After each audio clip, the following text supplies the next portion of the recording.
गांव की सुबह हमेशा की तरह बहुत ही शांत और मनमोहक थी। चारों तरफ चिड़ियों की चहचहाहट से जीवन की शुरुआत होती है। तू क्या सोचती है? तू बहुत बड़ी अमीर बन गई है। तेरे जैसी बहुतों को देखा है मैंने। तेरा पति 2 पैसे ज्यादा कमाने लगा है तो अब जमीन पर पैर नहीं पड़ते। क्या हो गया शांति? सुबह सुबह क्यों चिल्ला रही हो?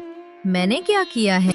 किया क्या है? तेरा पति अजय 2 पैसे ज्यादा कमाने लगा है तो अब तेरे पैर जमीन पर नहीं पड़ते। कल बाजार में मुझे देखकर तूने मुंह फेर लिया था। क्यों?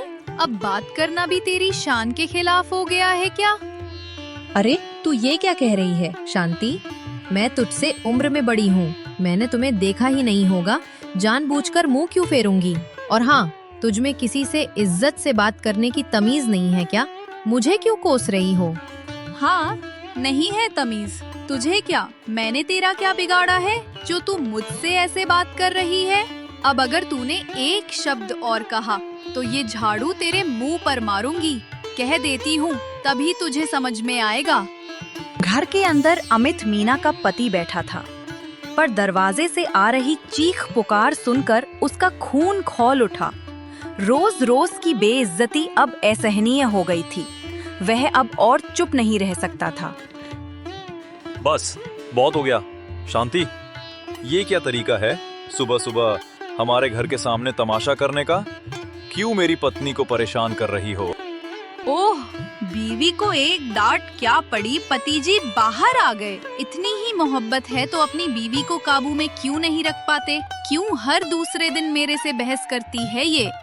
इसे क्या काबू करना? ये तो चुपचाप अपना काम कर रही थी, लेकिन मैं तो ये नहीं समझ पा रहा हूँ कि इसने ऐसा किया ही क्या है।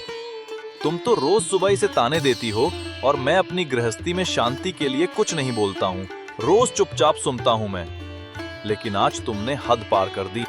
अजय की तेज आवाज सुनकर विजय, शांति का पति, भी गुस्से में अपने घर से बाहर आ गया। क्या कह रहे हो तुम? तुम अपनी हद पार कर रहे हो अजय। मेरी पत्नी से तमीज से बात करो। मैं तमीज से ही बात कर रहा हूँ विजय, पर तुम्हारी पत्नी को भी तमीज सीखनी चाहिए। रोज रोज का ये तमाशा अच्छा नहीं लगता। हम सब एक गांव में रहते हैं। देखो जी, देखो, ये मुझे धमका रहा है। ये मेरे चरित्र पर सवाल उठा रहा है। बस बहुत हो गया अजय। बेहतर होगा तुम घर के अंदर जाओ और अपनी पत्नी को समझाओ। चलो जी, छोड़ो, हमें झगड़ा नहीं करना। चलो जी, अंदर चलो। इनसे बात करना बेकार है। उस वक्त के लिए झगड़ा वहीं खत्म हो गया। दोनों परिवार अपने अपने घरों में चले गए, पर ये शांति महज कुछ देर की थी। शांति के दिल में कांता के लिए गुस्सा और बदला लेने की भावना अब और ज्यादा बढ़ गई थी। इन सब झगड़ों और घर की अशांति की वजह से अजय अपने मालिक रघुनाथ के पास काम पर देर से पहुंचा। उसका मन अशांत था और कदम भारी। क्या बात है अजय? ये तीसरी बार है इस हफ्ते। क्यों भैया? अगर तुम ऐसे ही रोज देर देर से आया करोगे तो मुझे कोई और इंतजाम करना पड़ेगा। काम की कमी नहीं है, मुझे समय पर काम चाहिए। गुस्सा मत होइए रघुनाथ बाबू, मैं लाचार हो गया हूँ, इसलिए समय से नहीं पहुँच पाता। हर दिन सोचता हूँ कि सुबह जल्दी निकलूंगा, लेकिन ये घर की लड़ाई मेरा पीछा नहीं छोड़ती। अरे क्या हुआ है तुम्हें? ऐसा कौन सा बोझ है तुम्हारे सर पे भाई? बताओ साफ साफ, क्या मुसीबत है? मत पूछिए बाबू। सुबह होते ही पड़ोसी की पत्नी शांति मेरी पत्नी से झगड़ा शुरू कर देती है। मेरी पत्नी को तरह तरह से नीचा दिखाती है, ताने मारती है। मुझे उसकी तरफ से बोलना पड़ता है और फिर बस झगड़ा और बढ़ जाता है। मन अशांत हो जाता है। हाँ, ये सब बातें मैं समझता हूँ। ये सब तो दिन प्रतिदिन की क्रिया है, हर घर में होती है। लेकिन भाई, तुम्हारा काम भी जरूरी है। अगर रोज तुम इसी तरह से देर करोगे तो मेरे व्यापार में नुकसान तो मेरा होगा ना। तुम तो मेरा भरोसा तोड़ रहे हो। हाँ, बात तो आपकी सही है।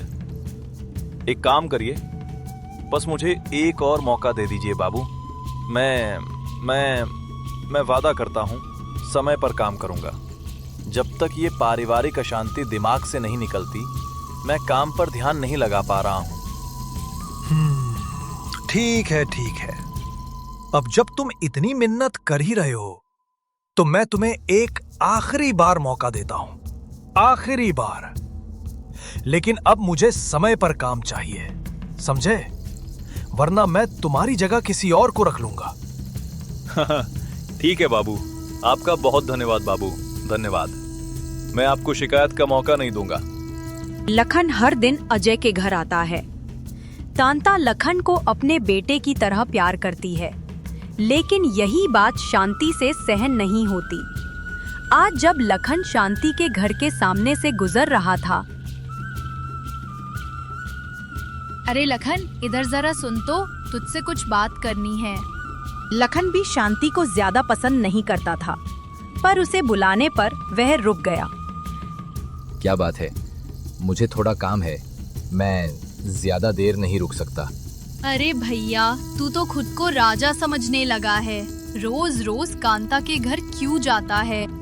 अरे मैं क्यों ना जाऊं? वो मेरी काकी का घर है, मैं अपनी काकी से मिलने क्यों ना जाऊं?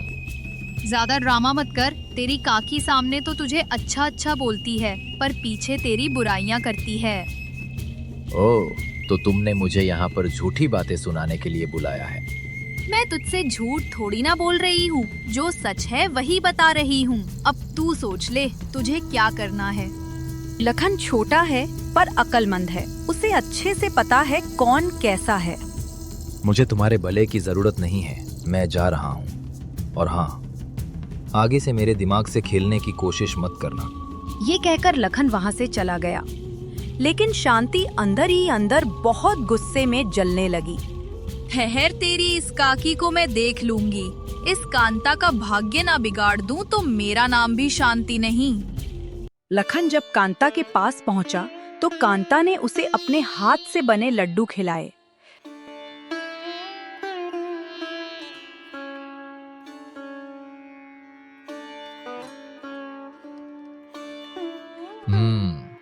वाह वाह, क्या गजब लड्डू बने हैं। सच में काकी, तुम्हारे हाथों का कोई जवाब नहीं। क्या गजब लड्डू बनाया है। तुम्हें सच में अच्छा लगा? यही मेरे लिए काफी है। ले लखन, और लड्डू खा ले। मजा आ गया। इतने स्वादिष्ट लड्डू तो मैंने पहले कभी नहीं खाए। तभी एक साधु बाबा भिक्षा मांगते हुए कांता के आंगन में पहुंचे। जय हो मां लखन निरंजन। घर में कोई है? क्या साधु बाबा को 2 रोटी मिल सकती है?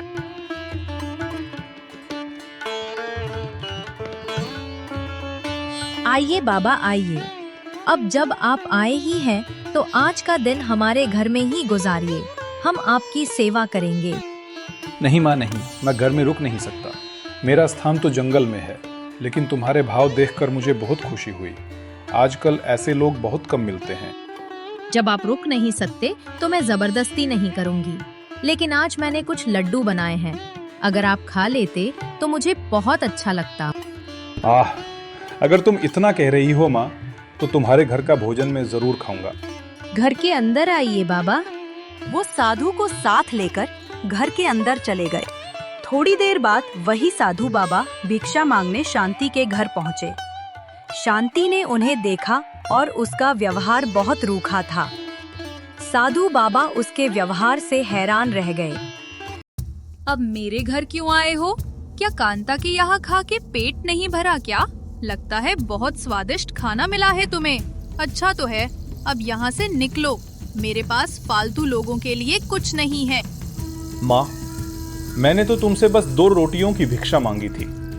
अगर तुम देती तो मैं तुम्हें आशीर्वाद देता, तुम्हारा घर खुशहाल होता। तुम्हारे जैसे डोंगी साधुओं के आशीर्वाद की मुझे जरूरत नहीं। मेरा घर मेरे पति की मेहनत से चलता है, तुम्हारे आशीर्वाद से नहीं। अभी इसी वक्त निकल जाओ मेरे घर से, मुझे देरी हो रही है। तेरा ये घमंड और अहंकार देखकर मैं हैरान हूँ। अरे, मैं एक भिक्षुक हूँ, भिक्षुक। अगर तू 2 रोटी दे देती तो तेरा क्या कुछ घट जाता? तूने मेरा घोर अपमान किया है।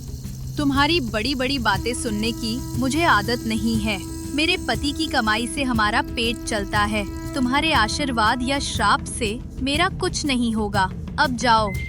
बहुत अपमानित होकर साधु बाबा ने खड़े होकर गंभीर आवाज में कहा, तो फिर सुन, हम तुझे श्राप देते हैं। एक दिन ऐसा समय आएगा कि तुझे खाने को कुछ नहीं मिलेगा और तू तड़पती रहेगी। जब तेरा घमंड टूटेगा तब तू मेरे पास आना और तभी मैं देखूंगा कि तेरा क्या करना है, क्षमा करना है या नहीं। याद रखना, कर्मों का फल सबको मिलता है। अलख निरंजन।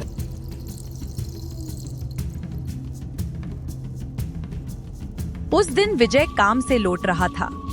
तभी उसने देखा तेज धूप में एक बूढ़ी अम्मा पेड़ के नीचे बैठी है।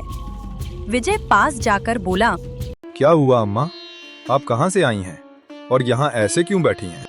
मेरा घर यहाँ नहीं है, मैं दूसरे गांव से आई हूँ। मेरे बेटे मेरी परवाह नहीं करते, इसलिए इधर उधर घूमती रहती हूँ। अरे तुम्हारे बेटे इतने नालायक हैं। ओह, अब आप कहाँ जाएंगी? बता नहीं बेटा, इस गर्मी में चलते चलते अगर जान निकल जाए तो ही राहत मिलेगी। एक बात कहूँ?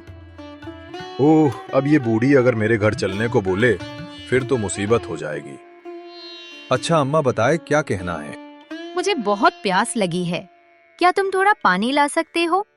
अब यहाँ पानी तो नहीं मिलेगा अम्मा, लेकिन थोड़ा आगे जाना पड़ेगा। ठीक है अम्मा, चलो मैं चलता हूँ। आप जहाँ भी जाना संभल कर जाना, है ना? अच्छे से रहना। विजय के जाते ही बूढ़ी मन ही मन उसे कोसने लगी।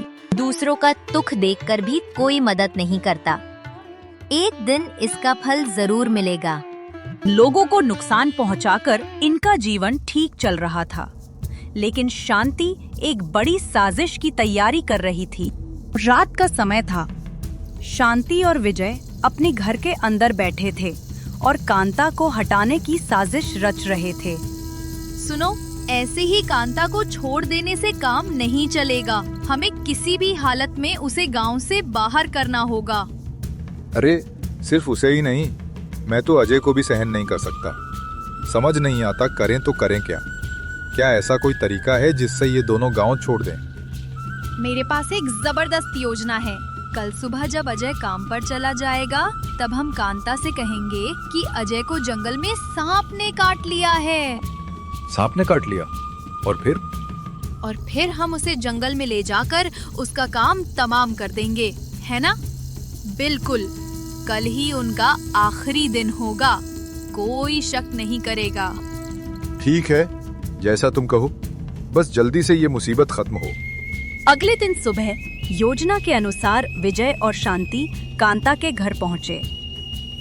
अरे ओ कांता, तुम आराम से बैठी हो और उधर तुम्हारे पति की जान पर बनाई है। क्या हुआ मेरे पति को? जल्दी बताओ। मैं काम पर जा रहा था, जंगल के रास्ते में देखा तुम्हारा पति जमीन पर गिरा हुआ था। एक सांप उसे डस कर चला गया। क्या कह रहे हो तुम लोग? ये झूठ है। सच कह रहे हैं, जल्दी चलो हमारे साथ, नहीं तो उन्हें बचा नहीं पाएंगे, जहर फैल रहा होगा। हाँ हाँ चलो, कृपया मेरी मदद करो। मैं जीवन भर तुम्हारे चरणों में रहूंगी, तुम्हारा एहसान नहीं भूलूंगी। अरे इतनी चिंता मत करो, अगर हम तुम्हारा बुरा चाहते तो खबर ही क्यों देते। चलो अब देर मत करो, जल्दी चलो चलो चलो। कांता को साथ लेकर वे तीनों जंगल के अंदर पहुँचे। कांता हर तरफ अजय को ढूंढ रही थी। भैया वो कहाँ है? मुझे तो कहीं नजर नहीं आ रहा। कहाँ गिरे थे वो? जब उसे सांप ने काट लिया तो क्या वो यहीं होगा? पागल। इसका मतलब तुम लोग कहना क्या चाहते हो? अब ज्यादा बोलने की जरूरत नहीं है। आज तुझे मरना होगा और तेरे बाद तेरे पति की बारी है। तुम दोनों इस गांव में नहीं रहोगे। रहम करो, मुझे छोड़ दो। मैं तुम्हारे रास्ते में कभी नहीं आऊंगी। मैं दांव छोड़ दूंगी। ये सब पहले सोचना चाहिए था, अब देर हो चुकी है। इतना कहकर विजय और शांति ने कांता को जंगल के एक गड्ढे में धक्का दे दिया। हाँ, एक मुसीबत तो गई, अब उसके पति को पागल बना देंगे कि वो कहीं भाग गई है। हाँ, फिर से चैन से जी सकेंगे और उसकी नौकरी भी मैं हथिया लूंगा। अब इस लक्ष्मीपुर में हमारा राज चलेगा। दोपहर में अजय को जब यह झूठी खबर मिली तो वह जोर जोर से रोने लगा। दूसरी ओर विजय और शांति मन ही मन खुश हो रहे थे। हे भगवान, ऐसा दुख क्यों दिया मुझे? मैंने तो कभी किसी का बुरा नहीं चाहा। मेरी पत्नी तो सबका भला चाहती थी। हे भगवान। शांत हो जा भाई, शांत हो जा। अब रोने से क्या होगा? जो भाग्य में लिखा है वही होता है। हम झगड़ते थे, पर ऐसा कभी नहीं सोचा था। मुझे बहुत बुरा लग रहा है। तभी वहां कांता आ गई। उसे देखकर विजय और शांति दोनों चौंक गए। अरे कांता, तू कैसे? तुमने क्या सोचा मैं मर गई? याद रखो, अच्छे लोगों की रक्षा भगवान करता है। क्या क्या हुआ था तुम्हें कांता? ये लोग तो कह रहे थे तुम्हें डाकू ले गए थे क्या? हाँ, पर देखो मैं वापस आ गई। शायद यही मेरी किस्मत थी। वाकई वाकई बहुत अनोखा भाग्य है तुम्हारा। अच्छा अच्छा, चलो अब हम चलते हैं। चलो शांति, चलो चलो चलो।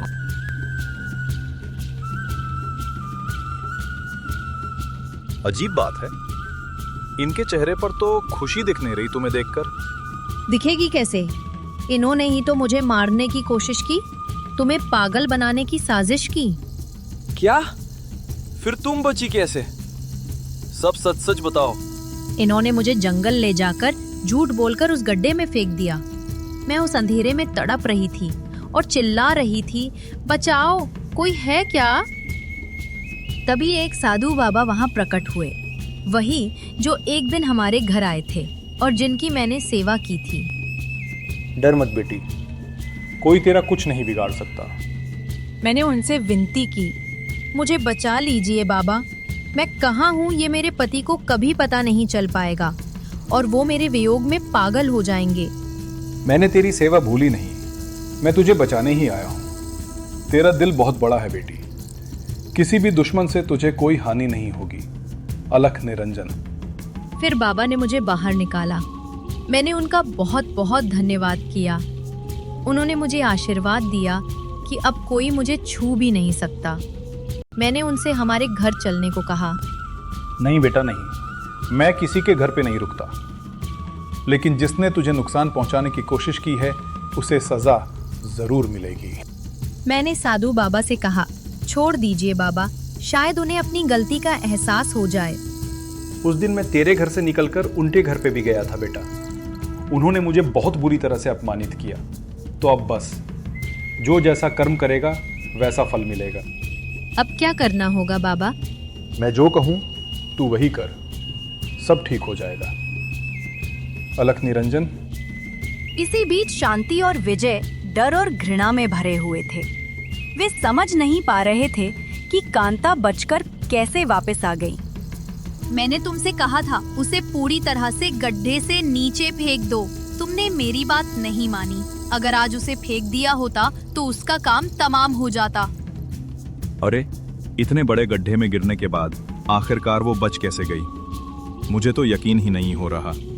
सुनो ना, कहीं वो कांता का भूत तो नहीं है? अपनी आंखों से देख लिया, फिर भी तुम भूत की बात कर रहे हो। अब क्या होगा अगर हमारी साजिश के बारे में पूरे गांव वालों को पता चल गया तो यहाँ तो रहना मुश्किल हो जाएगा। ओह, अब क्या करें हम शांति? सुनो, चलो यहाँ से जितनी जल्दी हो सके हम भाग चलते हैं। नहीं नहीं, सुनो, इस समय डर के मारे भागना ठीक नहीं होगा। अभी रात का समय है, आज रात को ही उनके घर को जलाकर खत्म कर देती हूँ। तुम पगला गई हो क्या? मैं वो सब नहीं कर सकता। अगर वो वहां से बच गए तो फिर हमारी बदनामी कितनी होगी, सोचा है कभी? तुम डरते क्यों हो? जो मैं कह रही हूँ वो करो। आज रात को उनके घर में आग लगा दो और फिर लौटना, वही वो जलकर खाक हो जाएंगे। तभी उन्हें अजय और कांता के घर के अंदर से धीमी बातें सुनाई दी। क्या बात कर रही हो तुम? क्या ये सच है? मतलब उस गड्ढे में सच में इतने सारे धन और रत्न मिलते हैं? हाँ, और क्या? अगर ऐसा नहीं होता तो क्या मैं तुम्हारे लिए इतनी सारे मोहरे ला सकती थी? अब देखो, हमारी किस्मत फिर से बदलने वाली है। अब हम गरीब से अमीर हो जाएंगे। ओ बाप रे बाप, क्या तुमने उनकी बात सुनी? ओह, तो उस गड्ढे में सच में बहुत सारी मोहरें मिलती हैं। हाँ, यही सुना है। तो चलो जल्दी से चलकर हम वो मोहरें निकाल लेते हैं। पर आग लगाना वो बाद में होगा, पहले हम वो सारे रत्न निकाल लें, फिर रातों रात वापस लौटेंगे। रात के समय वो फिर से उन रत्नों को नहीं पा सकेंगे। उसी रात वे जंगल के गड्ढे के पास पहुंचे। हाँ, तो अब क्या करें? अंधेरे में तो गड्ढे के अंदर कुछ भी दिखाई ना दे रहा। तुम्हारा दिमाग इतना कमजोर क्यों है? सब कुछ पाने के लिए गड्ढे के अंदर जाना होगा। याद है, हमने कांता को धक्का देकर गड्ढे में गिरा दिया था, फिर जाकर उसने वही मोहरे पाए थे। क्या किया जाए? तो फिर हमें क्या करना चाहिए? चलो अब तुरंत गड्ढे में कूद जाते हैं, फिर हम वहाँ से सारे सोने के सिक्के निकाल लाते हैं। ये कहकर वो दोनों गड्ढे में कूद पड़े और अंधेरे में गिर गए। गड्ढा इतना गहरा था कि गिरते ही विजय का पैर टूट गया। आह, मेरा पैर टूट गया। मुझे भी कमर में बहुत दर्द हो रहा है, लेकिन यहाँ तो कोई सोने के सिक्के नहीं दिखाई दे रहे। यही तो जगह थी जहाँ उसे इतने सारे मोहरे मिले थे, तो वो मोहरे गए कहाँ? तभी वहाँ एक साधु बाबा प्रकट हुए। ओ पापी लोगों, तुम लोभ में फंसकर यहाँ आए और तुम क्या सोच रहे थे कि तुम यहाँ बहुत सारे सोने के मोहरे पाओगे? आप कहाँ से आए हैं? अगर कांता यहाँ आकर सारे सोने के मोहरे पा सकती है, तो मैं क्यों नहीं पा सकती? तुम लोगों को लोभ के जाल में फंसाकर यहाँ लाया गया है। तुम कभी भी इस गड्ढे से बाहर नहीं निकल पाओगे। अब तक जो भी पाप तुमने किए हैं, उसकी सजा तुम्हें जरूर मिलेगी। ऐसा मत करे साधु बाबा, हम यहाँ भूखे मर जाएंगे। कृपया दया करें। ना ना ना ना, तुम्हें अपने पापों की सजा मिलनी चाहिए। जैसे तुमने पाप किए हैं, वैसे ही उसका फल तुम्हें मिलेगा। इतना कहकर साधु बाबा वहां से गायब हो गए। शांति और विजय गहरी तकलीफ में फंस गए। तुम्हारे लोभ के कारण शांति, तुम्हारे लोभ के कारण आज हमें ये विपत्ति झेलनी पड़ रही है। पता नहीं अब हमारा क्या होगा। अब ये दोनों ऐसे ही अपने बुने जाल में भूखे प्यासे जान दे देंगे। जो जैसा सोचता है, उसके साथ भी वैसा ही होता है।